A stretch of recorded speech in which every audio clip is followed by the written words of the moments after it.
Halo saudara, dari Arlington, Virginia, saya Helmi Yohanes dan tim VOA kembali hadir dengan serangkaian berita Amerika Serikat dalam segmen Sapa Dunia. Kami awali dengan Rumah Sakit Indonesia di Gaza yang praktis lumpuh setelah kehabisan obat-obatan dan peralatan medis, sehingga tidak mampu lagi memberikan layanan kesehatan kepada warga Gaza yang membutuhkan pertolongan. Rumah Sakit Indonesia di Gaza mengalami kerusakan dan tidak bisa beroperasi secara normal karena terdampak serangan Israel yang membombardir wilayah sekitarnya. Menurut Ketua Presidium Lembaga Kemanusiaan Mercy Indonesia, rumah sakit ini sudah kehabisan obat-obatan dan peralatan medis termasuk instrumen bedah.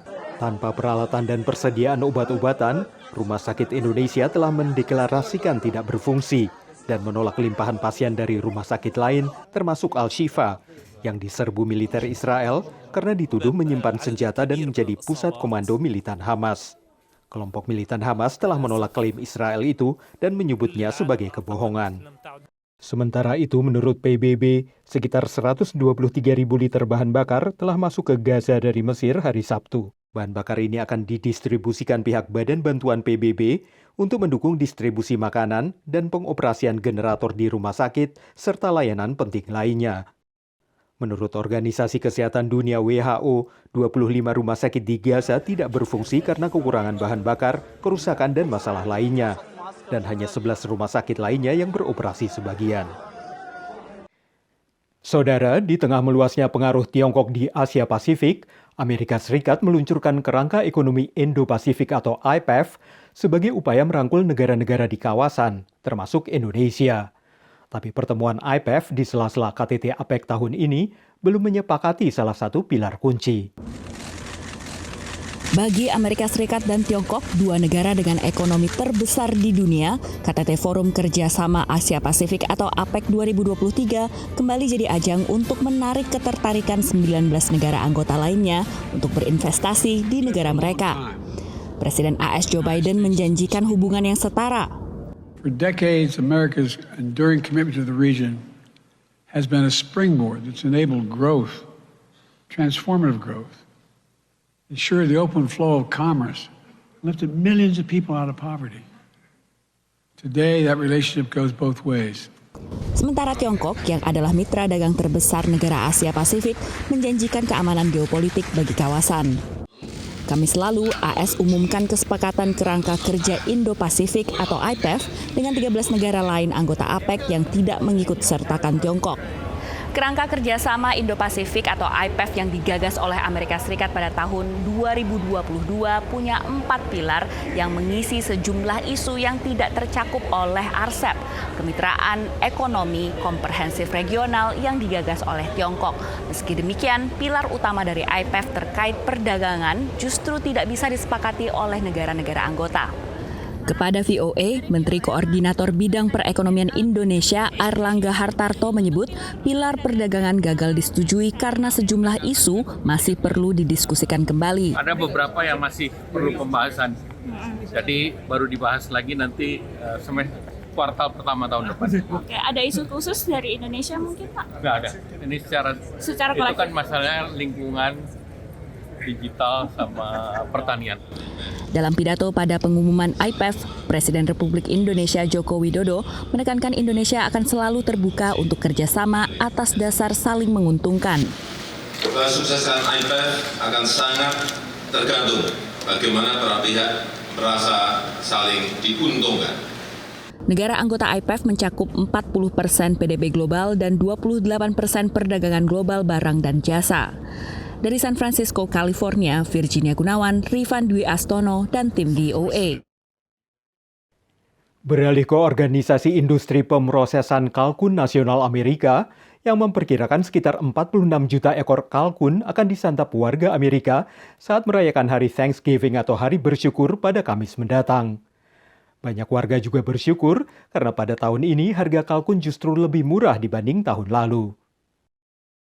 Santap daging kalkun bersama keluarga dan teman, sebuah tradisi saat hari Thanksgiving di Amerika Serikat tak luput dari masih tingginya laju inflasi. This is the busiest time of year for every grocery store. We're going to see some items get a little bit more expensive and some items decrease in price a little bit. Beragam makanan kaleng dan kemasan naik sekitar 25% dibandingkan tahun lalu.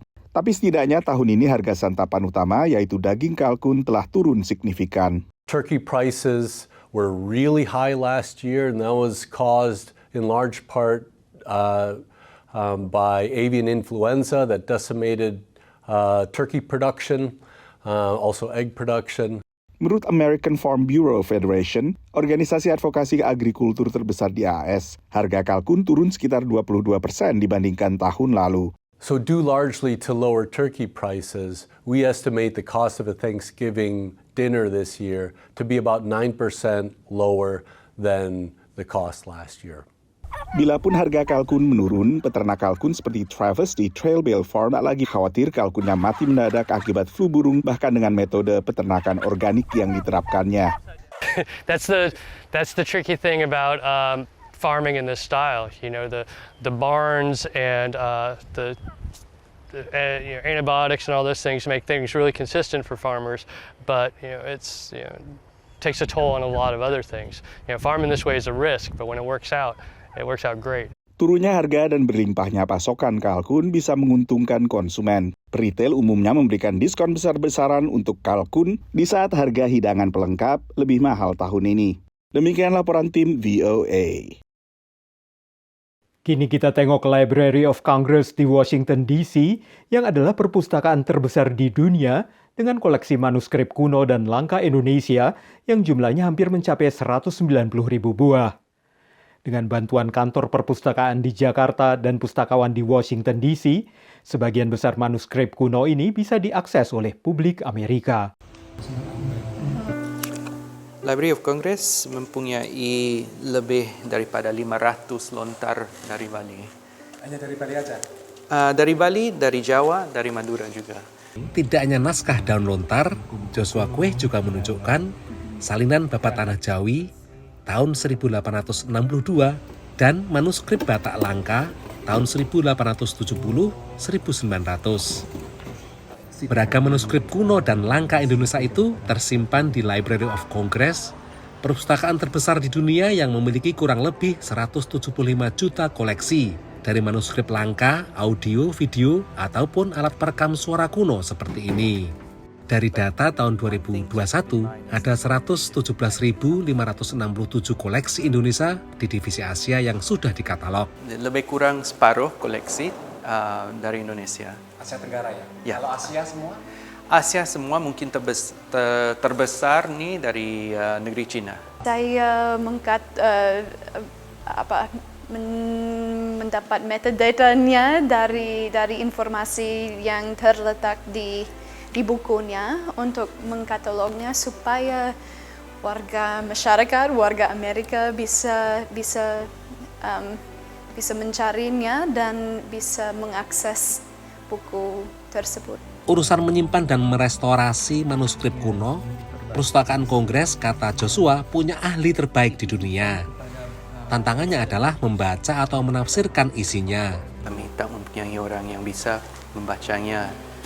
Beruntung sejak tahun 1960-an, di Jakarta ada kantor Perpustakaan Kongres yang punya peran besar membantu proses katalogisasi sehingga banyak manuskrip kuno yang bisa diakses oleh publik. Dari Washington DC, VOA. Saudara, kami akan kembali dengan Sapa Dunia Senin depan. Terima kasih atas perhatian Anda. Dari Arlington, Virginia, saya Helmi Yohanes dan tim VOA.